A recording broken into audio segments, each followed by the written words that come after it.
आदरणीय प्रबंध निदेशक महोदय, सर्वमाननीय महोदय, निदेशक परियोजना, निदेशक वित्त, निदेशक कार्य, निदेशक शेल्फ स्टॉक, निदेशक परिचालन, निदेशक विद्युत एवं निदेशक व्यवसाय विकास, सभी वरिष्ठ अधिकारीगण एवं मेरे प्यारे साथियों, मैं जयश्री शर्मा आप सभी का हार्दिक अभिनंदन करती हूँ।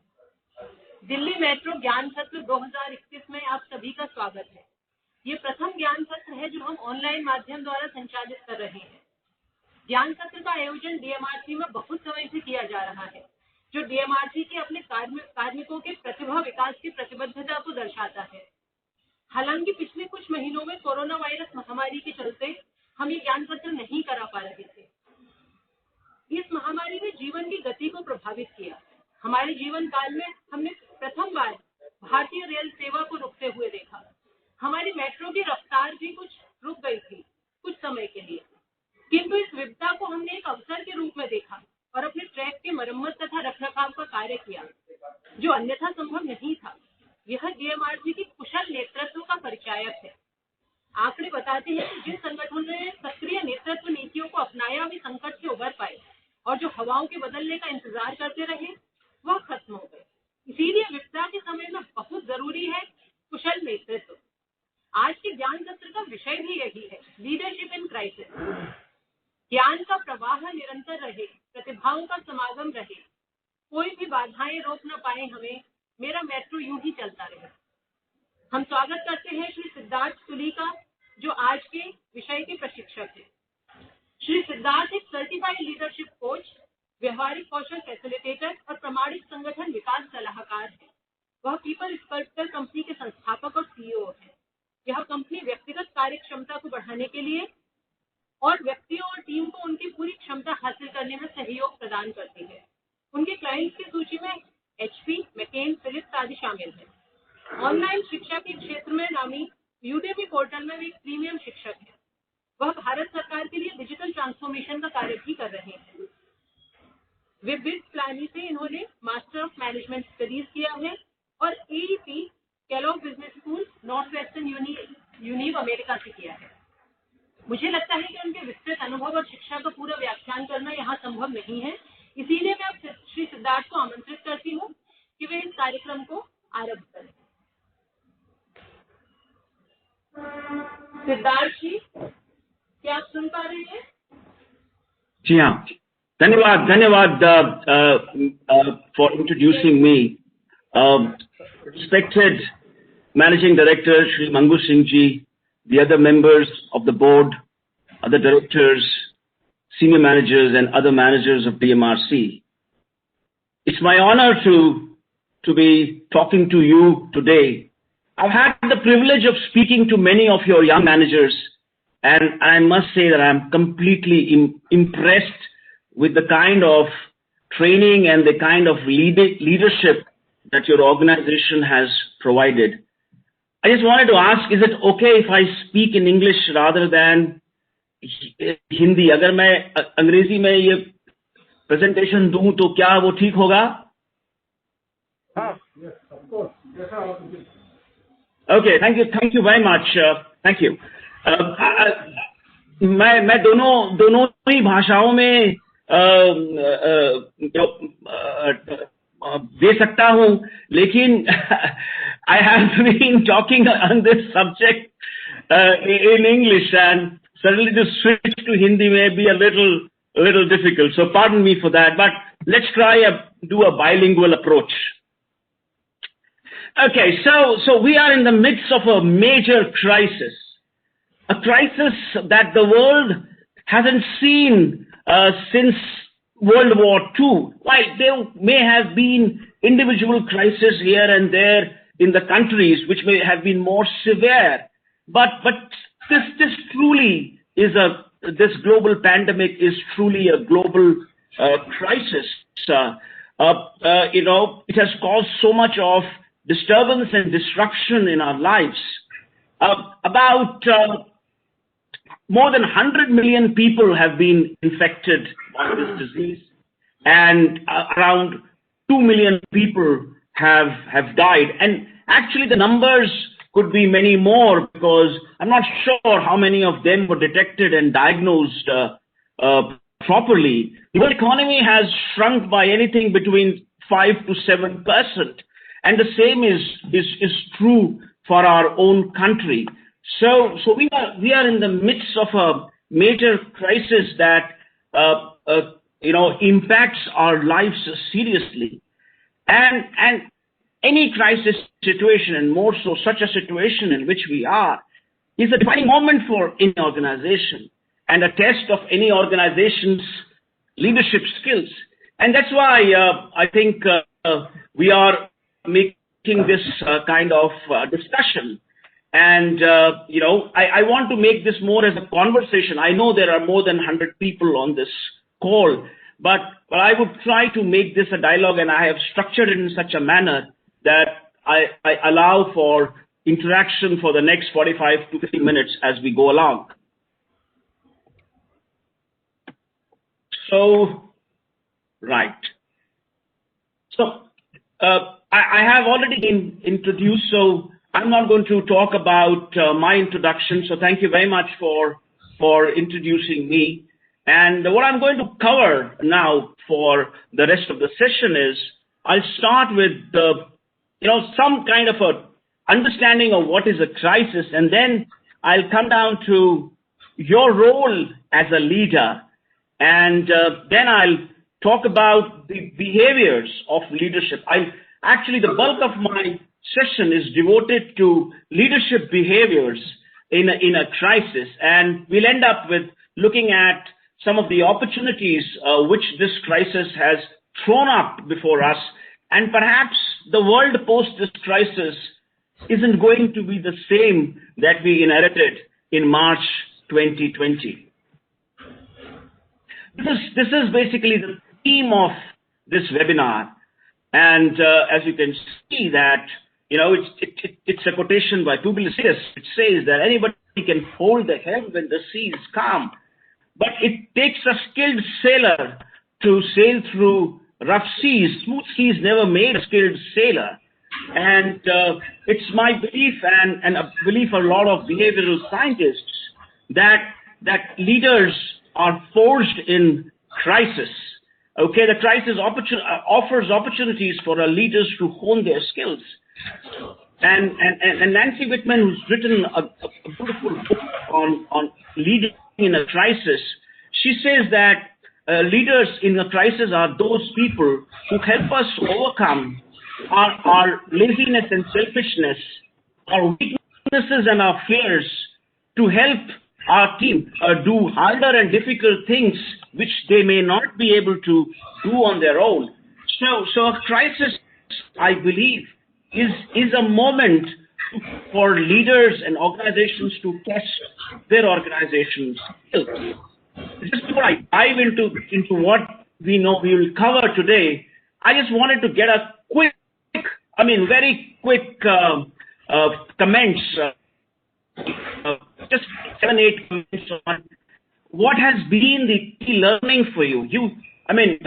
Your organization, is the mobility of the city of NCR, Delhi. So many leaders are sitting here, and I just want to capture a few comments over the next 2-3 minutes at best, to capture some of the learnings which may be on leadership issues or in behaviors which have helped you in navigating through this crisis. We've already close to a year since this crisis erupted before us. So what has been your key learning? I will try and open the whiteboard. It was not opening earlier, but let me see if I can open it. Yeah, I can. Okay. So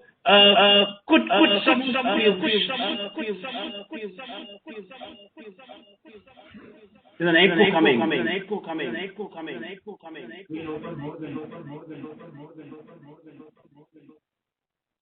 Yeah, so go ahead, it's चल रहा है. You can put in the chat box also. Okay, doesn't matter. Let's switch back to my presentation. I will try and see if I can get some comments on the chat box. Okay, this may not work.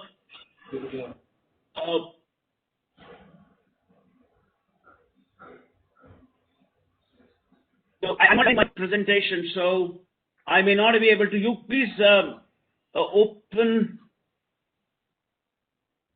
No, I'm not able to navigate through this. Hello? I'm not able to navigate through this. Can you put back the? Yeah, all right. So I'll open the whiteboard if you are not able to see it. But okay, can you put in the chat box a few comments if it's possible? If it's not possible, to unmute. किससे हम लोगों से कह रहे हैं हाँ हमसे कह रहे हैं तो जवाब तो देना पड़ेगा हाँ आपकी आवाज मुझे क्लियर आ रही है? ठीक नहीं है सर आपको आवाज आ रही है हमारी? हाँ आ रही है, हमें आ रही है। आपका प्रेजेंटेशन शायद आपके एंड से यहाँ पर रन नहीं हो पा रहा है, इसलिए मैं नहीं, आपको व्हाइट बोर्ड दिख रहा है? आपको व्हाइट बोर्ड दिख रहा है?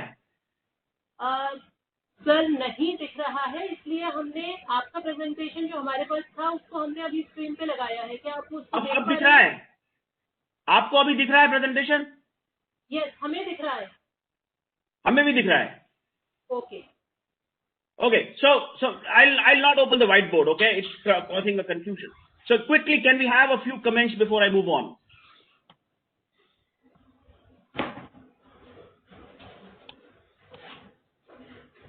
What has been your key learning in this crisis? You didn't plan for it. It just came out of the blue.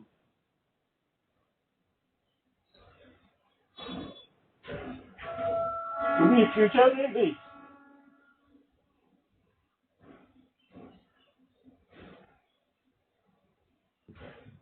Can you hear me? आपकी आवाज आ रही है। Okay, so my request is to the directors and the managing director, if they are hearing me, is I've got one comment which is empathy. Well, that's a very good point. Thank you, Suryakala. Suryakala was a very active participant in one of my courses, and I agree with Suryakala that compassion and empathy is what has got amplified. In normal times, the managers and the leaders who were, may not be so compassionate, but during a crisis, one behavior, and I'll talk about this aspect in just about a moment, but I agree with you that empathy is very important. Our daily dashboard of priorities, that's brilliant. Yeah, so you have to reprioritize your life. That's a great learning that you've got.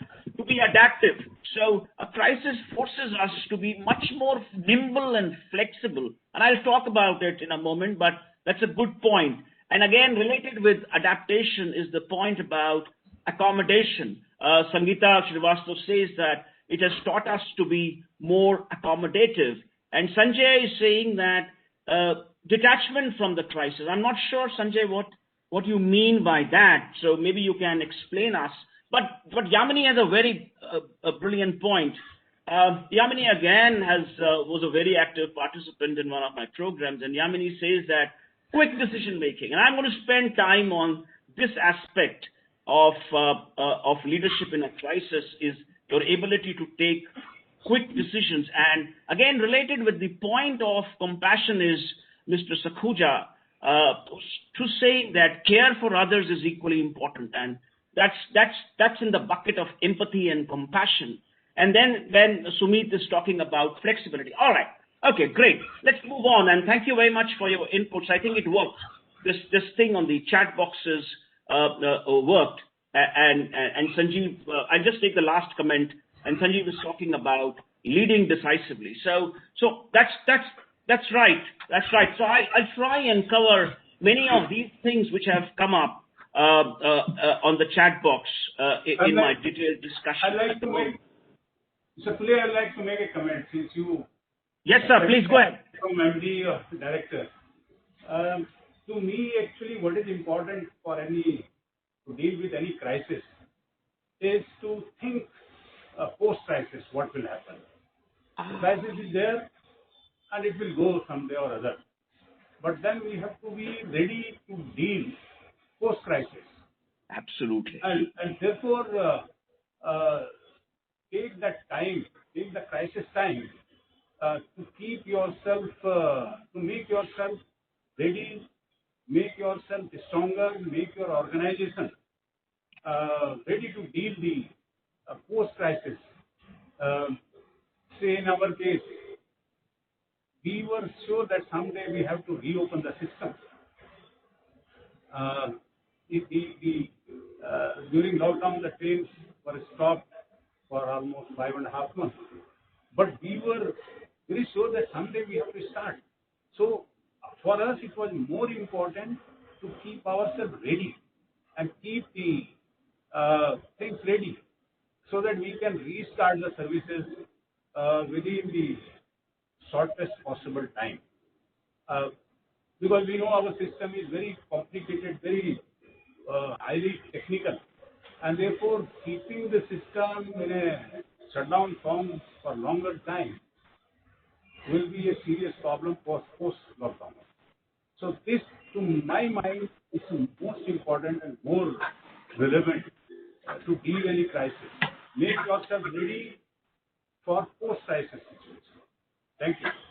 Yes, sir. I think that's a brilliant point. The only addition, modification I would want to make it is that the crisis is still not over, sir. But your trains have started running, and you have adapted yourself to the current situation, admirably well. And maybe once the crisis is over, there would be still more learnings to implement, and Delhi Metro may not be just the same as it was before the crisis. Would that be a right statement to make? Correct. Right. Okay. Thank you very much. That was a brilliant input. So very quickly, I just want to be a bit academic here. I want to give you my definition of a crisis. A crisis, according to me, is a sudden or evolving situation creating an urgent situation requiring immediate attention. So it can be sudden or evolving. Right. So, and a crisis can manifest itself in various forms.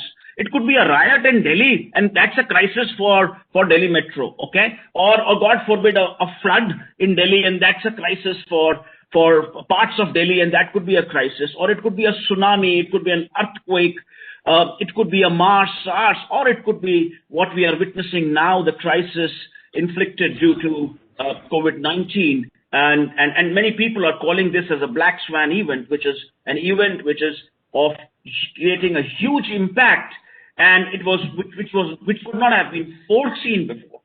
So here, Mr. Mangu Singh, I'm coming to the point that you just made of the role of the leaders and managers in the crisis.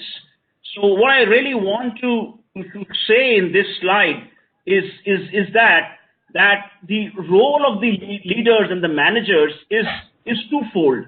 One is, which you kind of alluded a little while ago, is about preparing, is about crisis preparedness.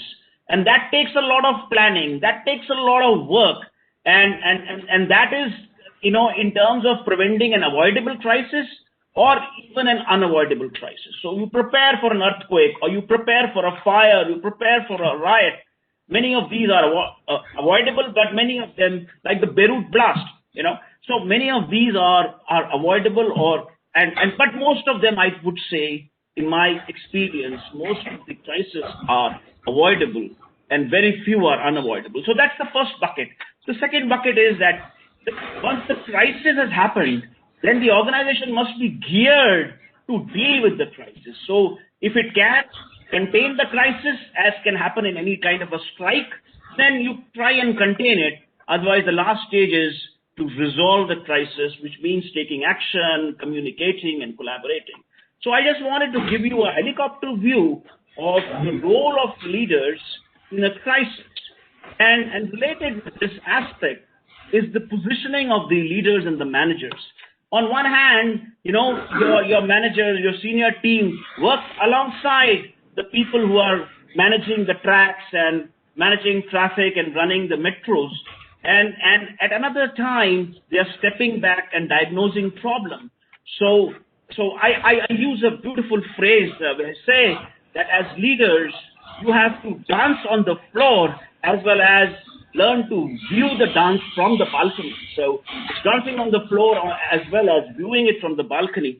That's the kind of positioning leaders do, because when you are dancing on the floor, you're working with your people, you're working in a team, you're showing the team that you're supporting them. And when you are removing yourself at a distance, then you are viewing the problem, you are able to get a perspective, and you can even spot new opportunities for you in a crisis. And there's been no dearth of people who have spotted new opportunities in the crisis.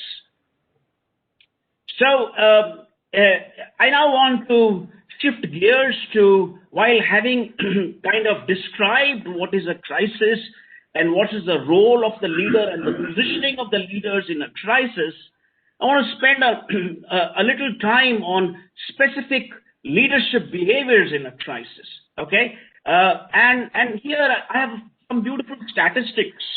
McKinsey recently, the management consultancy organization, recently published some findings, and these are truly remarkable. They're saying that, prior to pandemic is on the left-hand corner of this slide, right? But the leadership behaviors have changed in importance since the pandemic began. Like many of our participants today on the chat box talked about compassion and caring and empathy. So that's very true that, a reprioritization of the priorities of the manager's tasks takes place, that in a crisis, being supportive and caring for your customers, caring for your own people becomes more critical, okay, much more critical than a time of normalcy. So organizations, I've written here employee focused, but in your case, it could as well be called as customer focused. Look at the kind of social distancing you have done in your train. I haven't traveled in the metro. I'm very fond of it.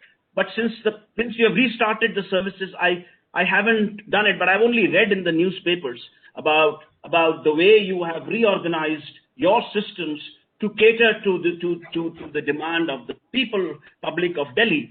So the point I'm trying to make is that, some of the behaviors get amplified, like compassion and support and care, whereas on the reverse side, sometimes the trap is that leadership could become more authoritative, less consultative, and that's a leadership trap. Today, I don't have time to talk about that, but this crisis has also led in some parts of the world where dictatorship has replaced democracy. For example, Viktor Orban's Hungary, by a decree, Viktor Orban has transformed his own parliament into something more authoritarian. So that's the danger sometimes of a crisis. But let's move on, and I will talk about the kind of leadership behaviors that we need to display in terms of navigating the crisis. So the metaphor is of driving your vehicle in blinding rain. Okay, I won't say driving the metro in blinding rain, because metro still travels on a track. But driving a car on blinding rain on a hill when it is dark, and they have passengers. So all the passengers trust the driver to take them to their destination safely, whereas the driver himself or herself knows the uncertainty ahead of him or her and is conscious of that, and is also conscious of the enormous responsibility which has been thrust by the passengers on this. So managing in a crisis is also managing under huge amount of uncertainty. I want to talk about a few behaviors which get amplified in a crisis. And I will take each one of these which is there on the slide one by one. Now, I will try and keep from 4:20 to 5:20 to 5:30, 5:15 to 5:30 for questions. But in between, if somebody has a question to do, they can send me a message on the chat box and I will pick it up. So, the first thing, leadership behavior in a crisis is how to keep the team motivated. In normal times, it is a challenge to keep a team motivated.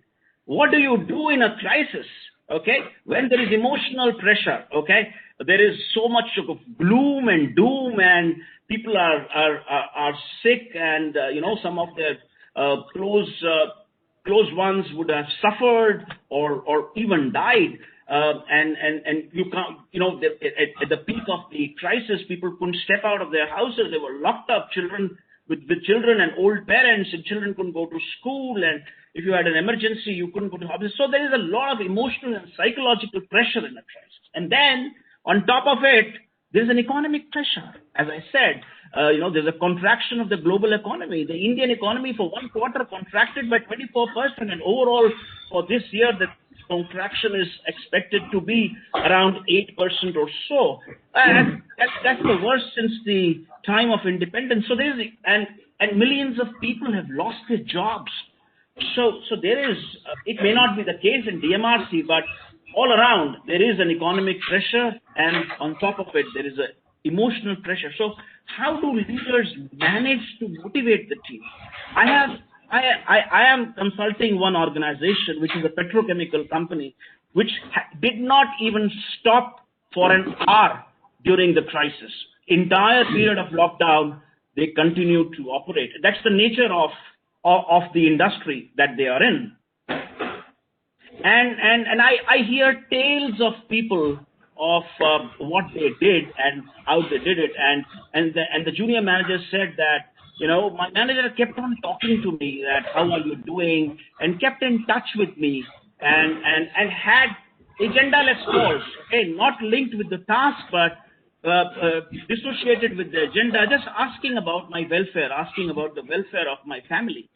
There was one gentleman, I still remember his name, Mr. Kripal Singh, and he was on my webinar, and he said, Mr. Tuli, in the peak of the crisis, and that was somewhere in May 2020, and he said that my wife sat the whole night and stitched some 70-80 masks for my entire team. He was head of manufacturing.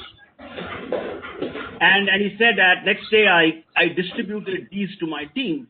And in one of the subsequent sessions, like this, I was doing the webinar, and one of the participants switched on the camera, and he said, "Sir, do you see this mask I am wearing? This has been given to me by Mr. Kripal Singh." I felt so delighted that here is a person who's it was a small gesture to care for his people.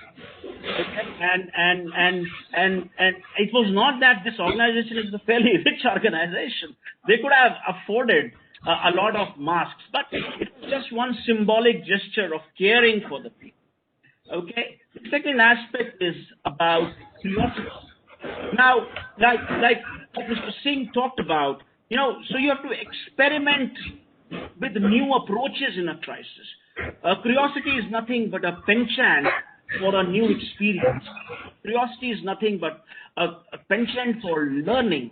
And I'm also a leadership coach, and I can tell you that curiosity as a competency is linked with leadership behavior. One of the most important competencies linked with leadership behavior. But in a crisis, this becomes even more pronounced, because you're constantly trying to tweak with the system. You're constantly trying to see what works and what doesn't work. Maybe you try 10 new things, and out of that 6 fail, but that's all right. At least 3 or 4 will succeed. So that's the aspect of curiosity in a crisis. You're experimenting to find new ways of working. Your organization would have discovered a few new ways of working, which may not change. Which may not. I was talking to the HR head, and he said that we have discovered that taking interviews online and doing meetings online is fairly productive, and many of the meetings may continue post crisis even on the online mode, and that's fine. And then related with that is the aspect of flexibility. In a crisis, you cannot be wedded to a single strategy, right? The strategy is not cast in stone. So you have to continuously tweak with your strategy in line with the changing demands, in line with the changing conditions, and show flexibility of strategy as well as flexibility of behavior. So curiosity and flexibility become very important. The next most important thing is about communicating. Very, very important. Now, why is communication so important? Because poor communication can give rise to new problems and misunderstandings, and good communication helps in dispelling rumors and in assuaging fears and focusing the team on their immediate task. Based on my experience, I have written a few do's and don'ts in terms of crisis communication. I deal with an organization which has got about 10 to 12,000 workers on contract for their expansion of the plant. And when this crisis happened, this construction was midway. So they were really struggling because they had a deadline to complete, the project had to complete.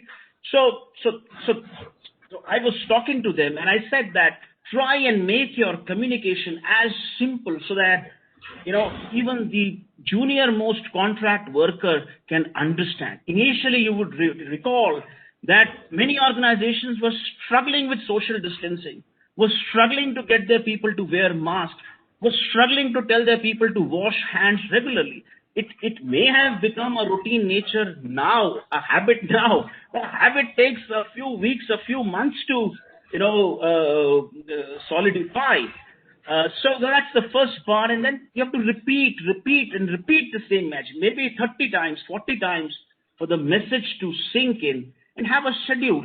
So this organization had a schedule that every day at 11 o'clock, they would have the news bulletin and they would announce what has changed and what is the new norm and what are the new expectations and who did well and what is happening across the organization. So people were, anticipating this 11 o'clock news bulletin, which used to come out every day.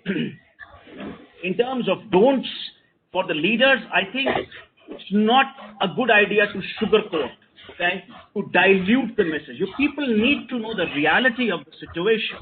And also, one has to be careful about not to overpromise.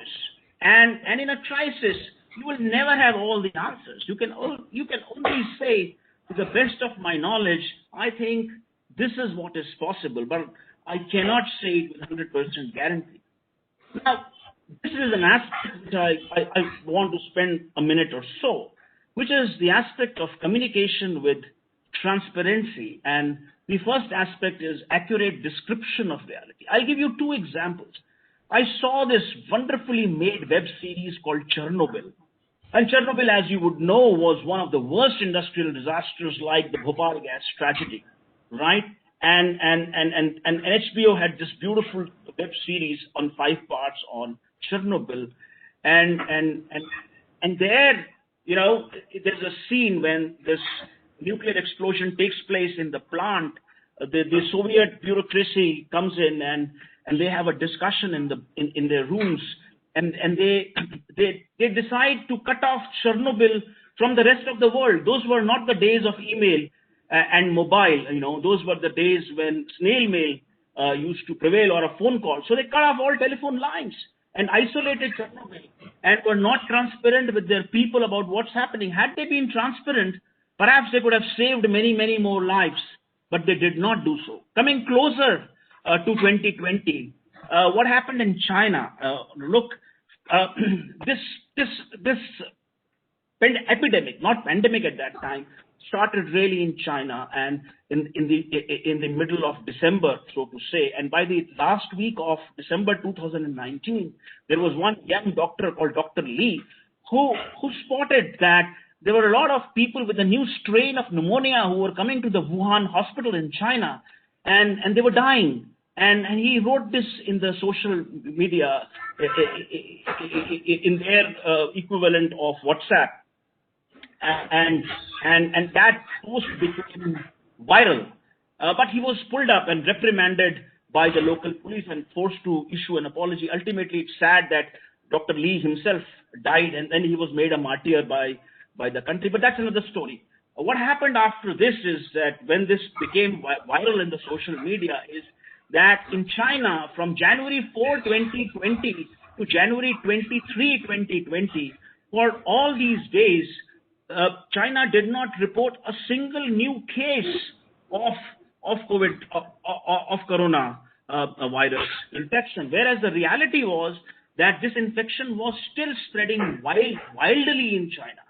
Okay, had China been more proactive in being more transparent with its communication with their own people and the rest of the world, perhaps the trajectory of this crisis would have been slightly different or quite different.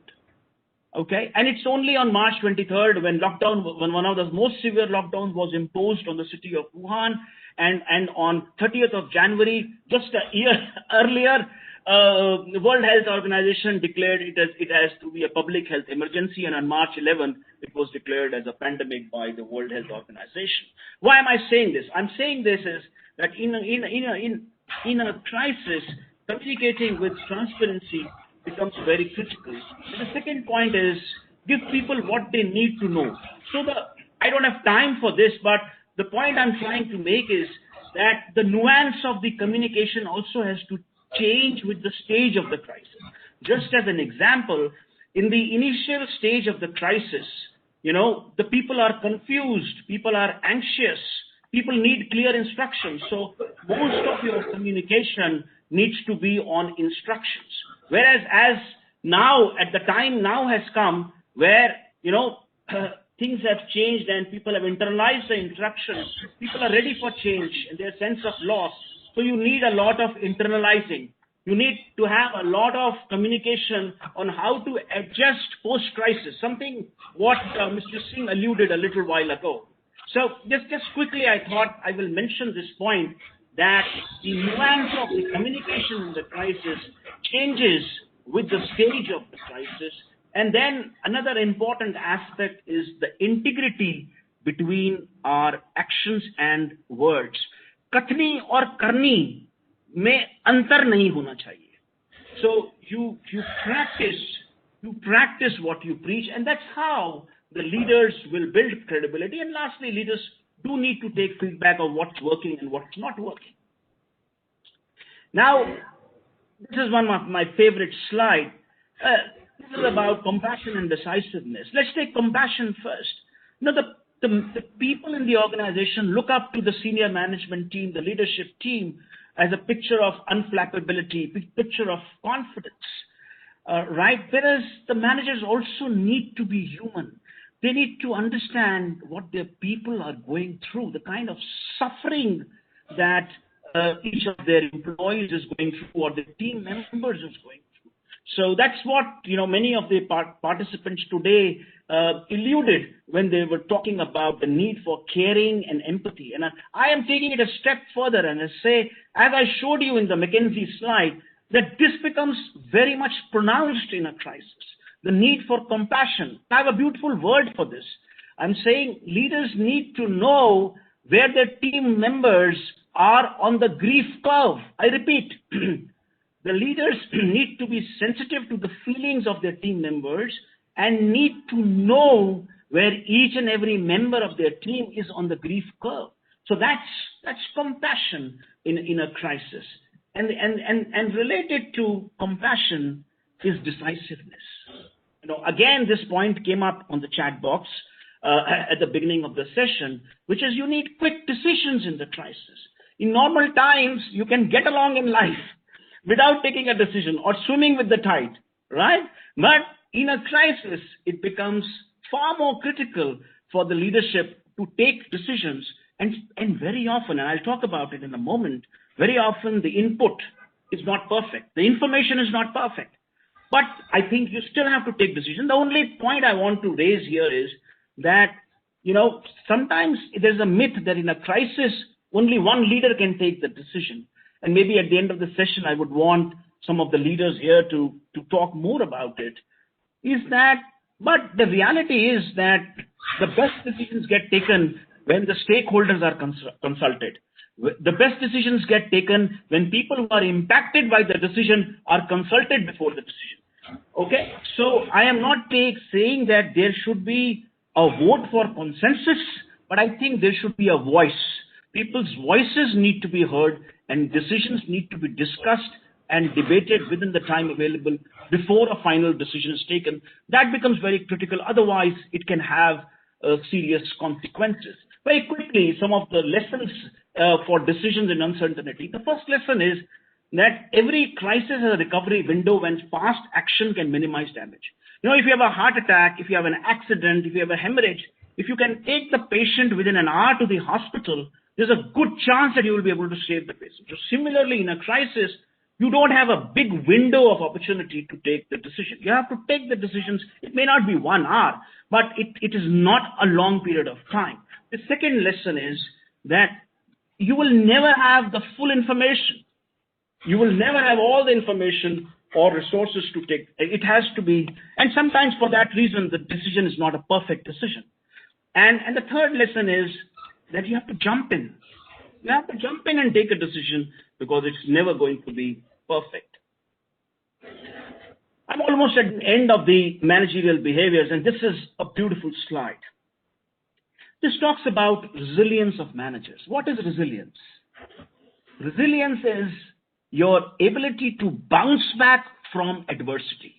You fall 9 times, you get up 10 times. Okay, and I am a leadership development coach, and I talk to a lot of people, and when I talk to them about learning, almost all of them say that I learned the most during my failures, during my setbacks, when I was, hit back. So adversity is a great teacher. Nietzsche, the famous German philosopher, said that what doesn't kill you makes you grow.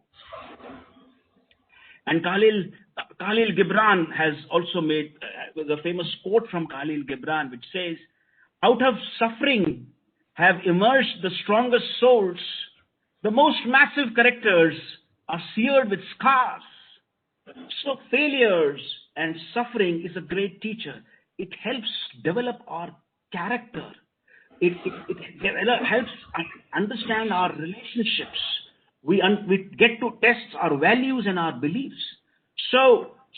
But the thing is that you need to learn to bounce back from adversity. That is the most important thing. That somehow you need to learn to bounce back from adversity, and this is a defining skill of leaders how quickly they can bounce back from the setbacks of their life. And I have put on this slide 4 aspects which will help you bounce back quickly from adversity of life. The first one is on self-awareness. The more you are aware of your strengths, your weaknesses, your values, your beliefs, the more you will higher self-awareness you will have, and the better will be your ability to deal with crisis, to deal with setbacks, to deal with negative emotions, to deal with frustrations. The second aspect is purpose. Purpose is the why. Why do I exist? DMRC, a lot of people have told me the vision of DMRC and why DMRC exists. Okay? But in an individual's life also, the why is very important.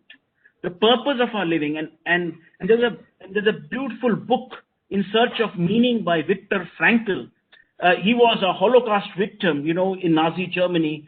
Lakhs of Jews died because they went into concentration camps. And he went into 3 different concentration camps, and he wrote this book, In Search of Meaning. And in this book, he says that people who survived the concentration camps were the ones who had a purpose to live. And he writes in that book, if you have a why to live, you can live anyhow. All right? And the third point is about optimism. Optimism is the view that you take for your life. Is the glass half full or half empty? And I'm not talking of wild optimism. I'm talking of cautious optimism. You accept your circumstances as they exist today, and then hope that in the mid and the long term, your life would change. There would be a better life coming in. And related with this aspect is seeking opportunities in a crisis. Many of my participants in my webinars on crisis management tell me, sir, I have learned a new skill. I have learned cooking. I have learned a new computer language. I have learned yoga. I have learned to do meditation.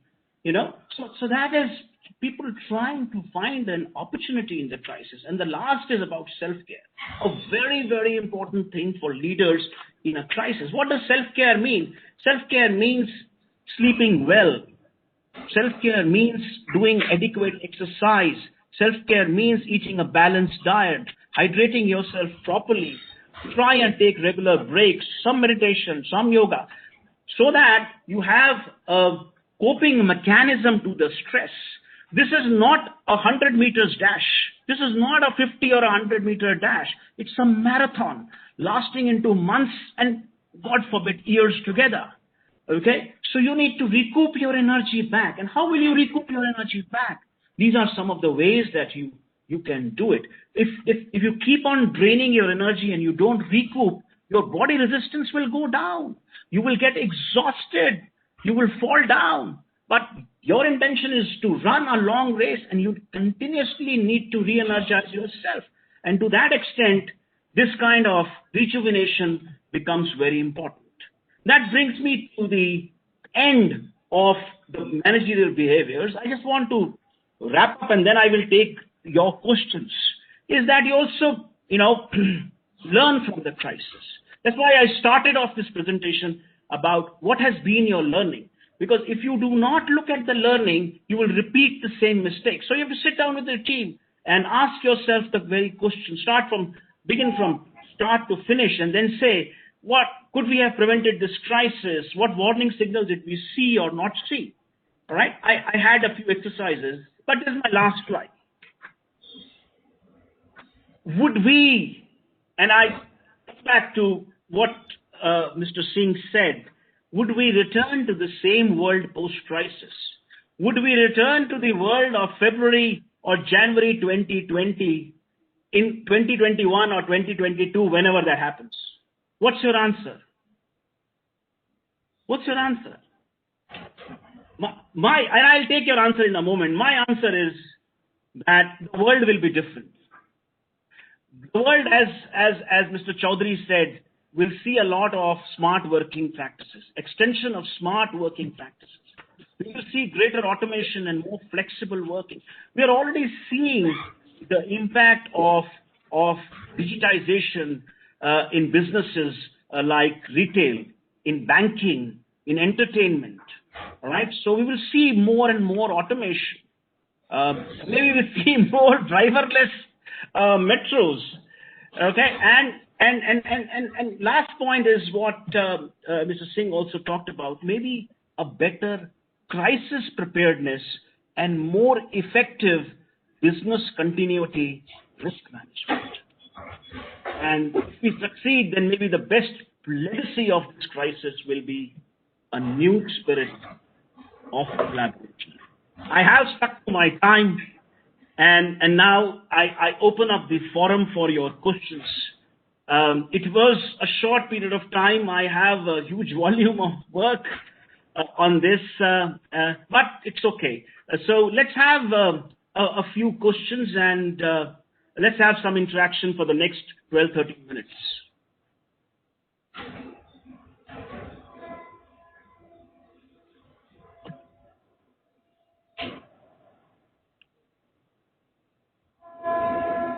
You can put your questions on the chat box, or you can unmute if it's possible.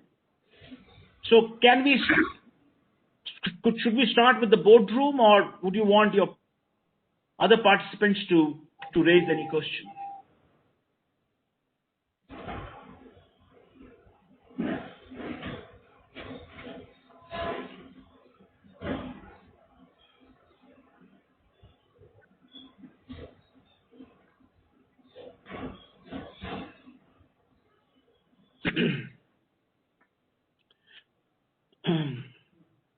So Sangeeta Srivastav has a question. Can we say that leadership styles have to change in this new world post-pandemic? What do you think, Sangeeta? What is your answer? Do you think they will change? They need to change? It's a very, very good question. My answer is yes. As I ended the program, and I said that, organizations have realized that in a crisis, no single individual can achieve the result. Perhaps the leadership would need to become more collaborative. It would need to encourage collaborative behaviors, multifunctional inputs into teams, a group of people coming together. So one of the things that I see that, is that people have realized, that in this crisis, their individual teams have risen to the occasion and kept the organization going. I was talking about your organization. I was talking about this petrochemical company. It was difficult for people. People were working 12 to 14-hour shifts every day, and the organization has seen that given a chance, the people will rise to the occasion and work for the organization and sacrifice some of their own personal life. So I think there is need to be, the leadership will realize the need for greater trust and a greater need for collaboration across the organization.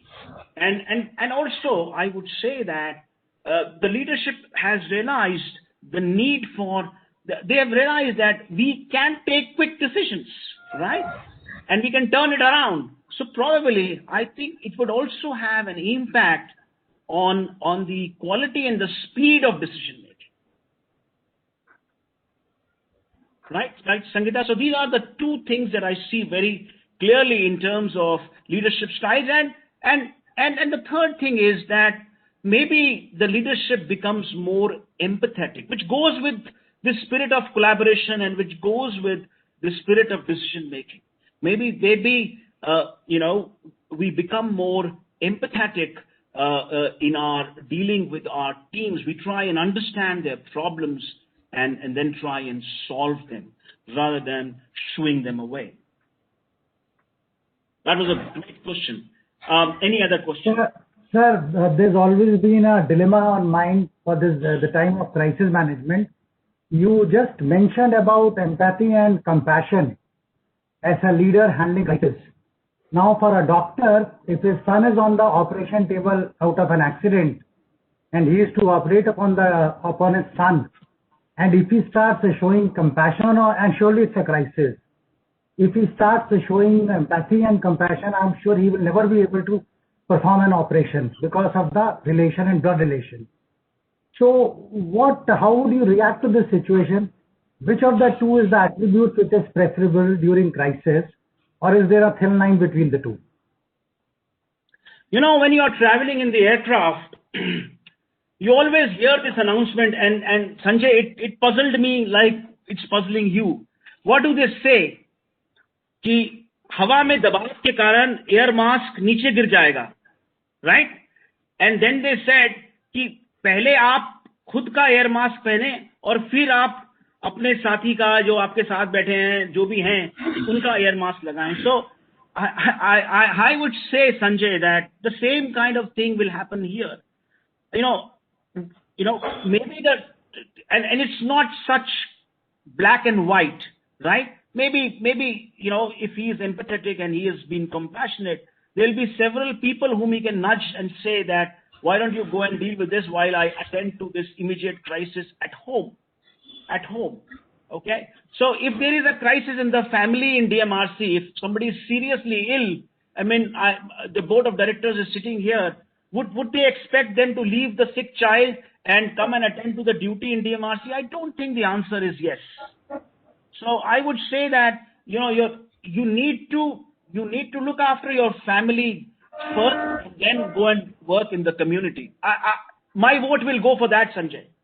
But it still does not mean that the person is not compassionate or empathetic. It doesn't take away any of the compassion from this person. But he's tied up. He's pulled in two directions. He or she is pulled in two directions, and he has to take a call. Otherwise, he will never be able to live with the guilt. God forbid something wrong happens. Okay, Shweta. Crisis situation needs quick decision. It results in centralized autocratic leadership. Very good question, right? How collaborative leadership is possible in crisis, which requires more time? Look, when I was showing you the slide, and I sometimes in my detailed presentation, when it's a half day or a 1 day program, I talk about leadership traps, right? One of the leadership traps, Shweta, is that in a crisis, you can have the tendency to centralize everything in your hands.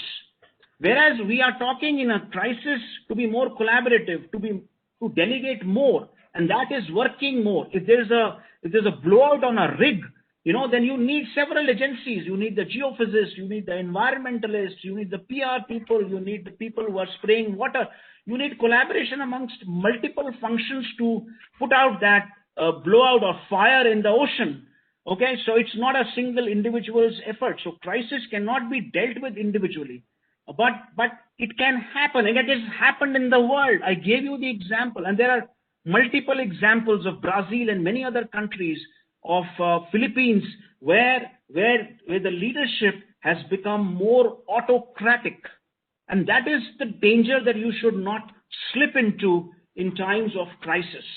Okay, an enlightened leadership would always encourage collaboration and more delegation, rather than the top leader concentrating all the power in his hands in a crisis. That will not work, because you need multiple people to work. Anyway, it is a 24/7 job. You need multiple people to work on a crisis. But this is a trap. You're right.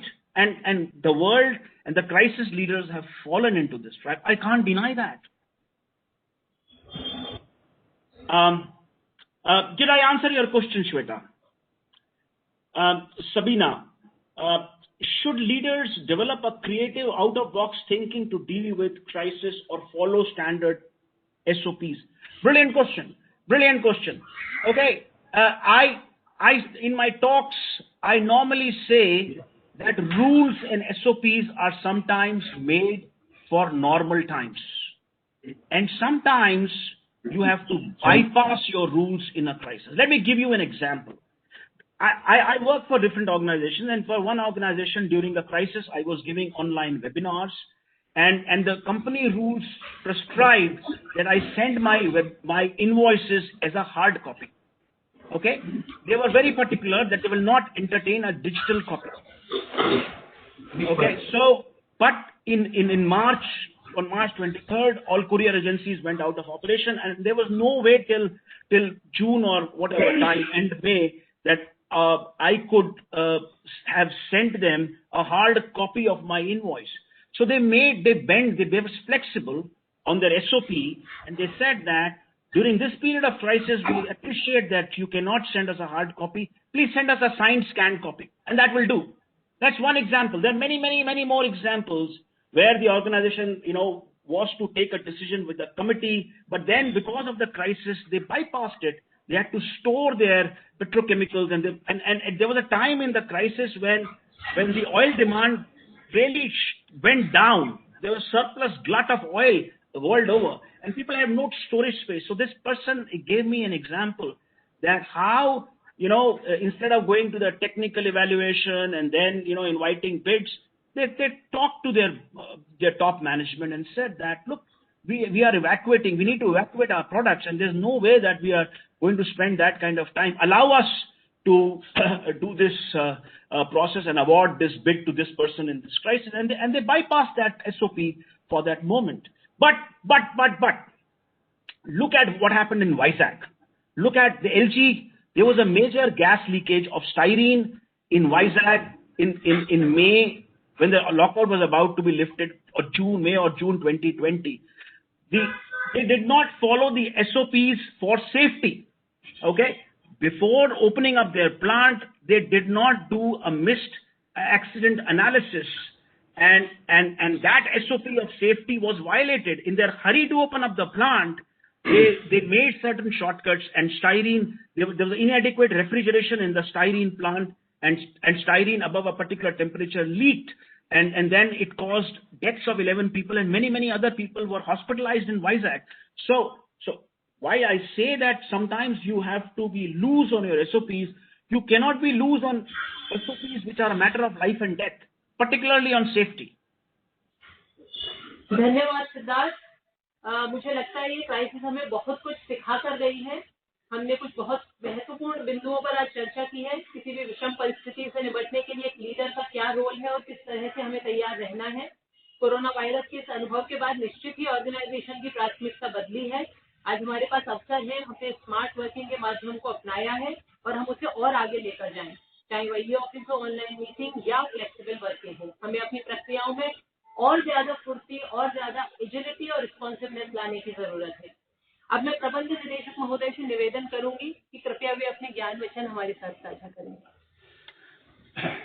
Thanks, Mr. Tuli, for this wonderful talk today, and I'm personally benefited in a big way. Thank you, sir. Number of lessons learned, and I'm sure our more than 120 people who have joined and linked with this program today, they also must have gained a lot and will certainly be benefited in their work. While the message and the talk was concentrated on leadership, I'd like to tell all the participants that when we are talking about leadership, it simply does not mean MD and directors.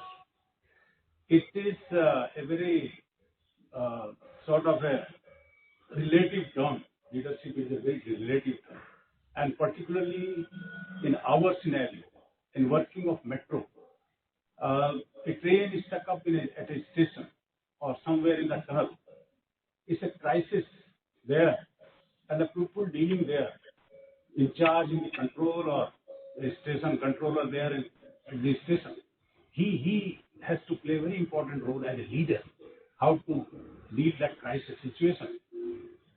And that is why now I'm advising all of you. You have learned, you have listened today, and I think all of you should take away all these points. Don't consider that this advice or thinking is only for manager, MD, and the director.